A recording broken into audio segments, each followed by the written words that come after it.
Why do GIA certificates belong into the trash?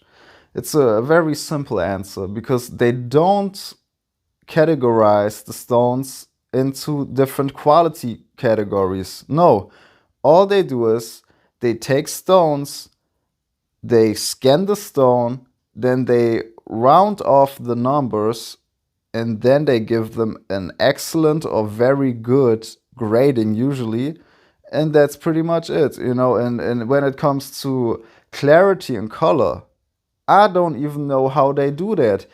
It must be done by machines or by McDonald's workers or Burger King employees, because I've seen several gemstones, same cut, exact same stone with the same grading, but the color was so different that a blind person could tell. So it's not about the certification.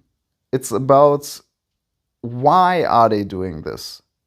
Of course, they have the instruments and the capabilities of appraising diamonds the right way, but they don't. Why don't they? Because they want a healthy market. They want a healthy market. They don't want you to know the truth. They don't want you to know that the excellent cut diamonds are so rare that it's beyond rarity in a natural diamond.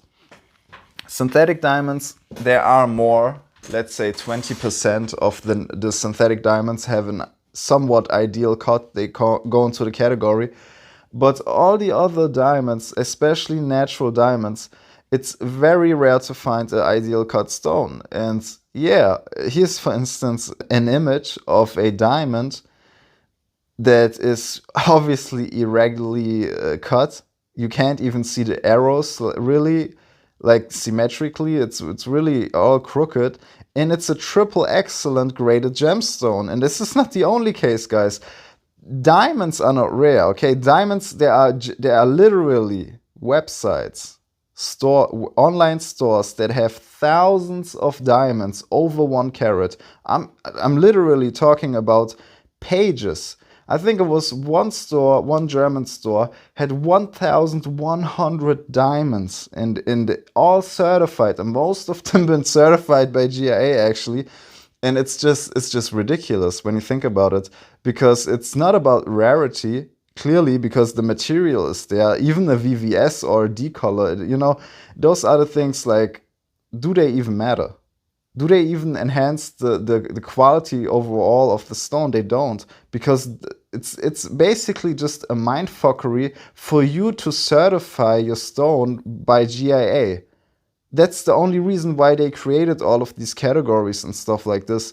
Of course, the color, that's something you could consider, but the differences between a E or F, there is not even a difference. That you can't. It's a category. Let's say DEF, and then it's GHI, and then the other category. So it's a 3-step category that you might see a little difference in. But it's not something that you would see and be like, oh yeah, I can tell right away that's a G color and not an F color. It's like, no, it's not like that. It's not like that. It's just there to make money, okay? These certifications are just there to make money. They scan the diamonds. What happens when you submit a diamond to GIA? Well, they put it into a machine. It's called the Helium 3D scanner. They scan the diamond and they have a file of the diamond then. What they do next is they have measurements of the proportions with that scan, and they round off the numbers, and then they have an equation which they use to give it the category of which excellent cut it is. Like, is it a very good cut? Is it an excellent cut? Is it, they have 5 different categories. And most of the stones fall into the category excellent and very good, and they're horribly cut. Most of them are bad cut. They have big windows in them. They don't reflect direct light. It's just hilarious at this point, because I never really looked into it, and when I now looked into it, I realized that, well, this whole industry is a scam somewhat, because if the diamonds are not even graded, it's the simplest thing to grade as a diamond. There is no big difference between these diamonds. it's basically compressed carbon. Like, this is chemically very simple. Okay, there are only 4 types of diamonds on this planet. There are type 1 AB and type 2 AB. That's simple as fuck, isn't it? But regardless of that, yes, GIA certificates belong into the trash. The only certification that was reliable, okay, was the AGS, American Gemological Association, I think, or whatever it stands for. It was the AGS, I think. And they closed down last year, and GIA bought that laboratory, basically, right? It's insane. Guess why they did that? Guess why? You can imagine why they did that. And now GIA apparently offers also certification for synthetic diamonds, which is pretty new because they didn't do that. They didn't like that, of course. And now they are offering an asset image of yours for the certification, basically.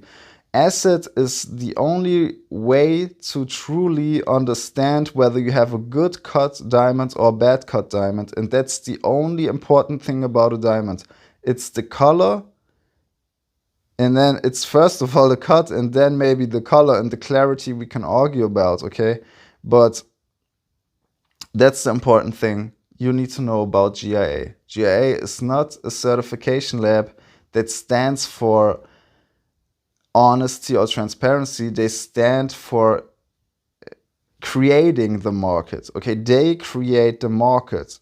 The market is created by people that buy, and those people, to make people buy, you need trust, and that's where the GIA comes in place, by simply certifying these diamonds. Well, they have a very sophisticated 3D scanner which they can use to scan the diamond. They have all the measurements, and then they will tell you it's an excellent cut, and you will have to basically obey them. You will have to believe them, because they are the authority in diamonds, and that's how this business works, basically. And yeah, the only way to really certify a diamond is with an asset scope. The interest of the GIA is to sell certificates. That's the only interest they really have. There is no interest in clarifying whether this is an excellent cut or not. That's not their interest. Their interest, they could do that if they would want to, because they do have the machines. They have the most sophisticated machines in the world, because they do have the money and they do have the contacts, of course. But they are not interested in it. They are interested in creating a market. Together with the mines, they are interested in creating a market that is healthy. And a healthy market for them, a healthy market is to create a market where people don't know what they are doing. I think now like 2 people. No, I know at least one GIA certified diamond grader, okay, here in Germany. And the way he speaks to me, the way he was taught, the way he talks to me, I know that they are teaching what they like to teach. They are not teaching what they should teach. They are teaching what they need to teach to create this market, this artificial diamond market. That's what they are teaching. And of course, this changes now with the internet, because there are people like, I think his name, Gary Holloway, which was one of the, he was the inventor of the mobile asset scope, which we know it today with the 3 different colors. He was the inventor of that, but it didn't make it. It didn't make it into this industry. Why? Because the gatekeepers didn't want that to be, okay? They didn't want it to be, so it didn't happen. But now with the internet coming into place, and it got bigger and bigger, people know about the asset scope. People know about certain things. And big laboratory like the AGS offers something like the asset scope for grading. That's when things got critical, I think. And then that's when the GIA thought, we should do something about it. We should buy the AGS. We should make a deal. We should talk to them. We should associate with them so we can control the situation. And no matter how the situation will go out. They have the control. That's the most important thing. They don't want a situation where they are not fully in control of, okay? If they want the people to think that the clarity of a diamond is important for its brilliance, then they will teach this their students, and they will teach it all the other people, and that will be the norm then, okay? And that's basically what happened in this world. That's what happened, because every person that is trying to sell you diamond will point out the carat weight. Most importantly, it needs to be a heavy stone, and then the clarity. Carat weight, clarity, and color. And the cut they don't talk about. They don't talk about the cut. It's kind of like, definitely not for the lower IQ people a business, because I mean, people rip each other off. People are taught this and that. It's not about, you need to make your own opinion on this. You cannot go out into the world and think this is how it's supposed to be. This is how it's done. Okay, that's how it's been done by people that have a certain interest. It's all about the interest. Always think about what the interest is, okay? The interest is financially. When they lose the control, okay, with the AGS now, okay, the AGS coming in with the ASET test, they don't have control. They lose a certain amount of control. They buy that laboratory, or they find a deal with that laboratory so they can control the situation. Now it's up to the GIA. Of course, they can now implement the asset scope test into their reports, on every report, and they will basically change the world with that, okay? Or they will offer this on the side and be like, yes, that's a big conspiracy. It doesn't matter if if the stone is cut bad or good. We basically offer this extra, but you don't really need it. So it's not important. We keep going how we did. At least the AGS is not in control anymore over the opinion of people. So that could be one case or the other. It's either that now the world changes and people will use the asset scope as the norm for diamonds. That needs to be implemented. The asset scope needs to be the norm worldwide for diamonds. Or we will sweep it under the floor, under the carpet, and say, it's not important. We don't like to see this. Let's offer it, but let's not promote it and prevent anyone else from promoting it in a big way. In a big way, I mean, reaching the level of the AGS promoting it. And then we will buy them, or we will try to find a solution to not get this going on. Because if people will find out about the ASET test, people will not buy diamonds anymore. They will not buy diamonds anymore. Do you know why? I will tell you why. It's very simple. Because people will go into stores with this little thing here. Okay, this is a self-made one. It's an ideal scope. It's not an ASET scope. ASET scope has another green layer on top of here, but they will use this visual instrument to buy diamonds. And when they take a look at all the diamonds that are around them available, they will not buy diamonds, because they will realize that none of the diamonds you will find inside of a store is even in near the category idea. It's not even near, okay? It's basically a big scam.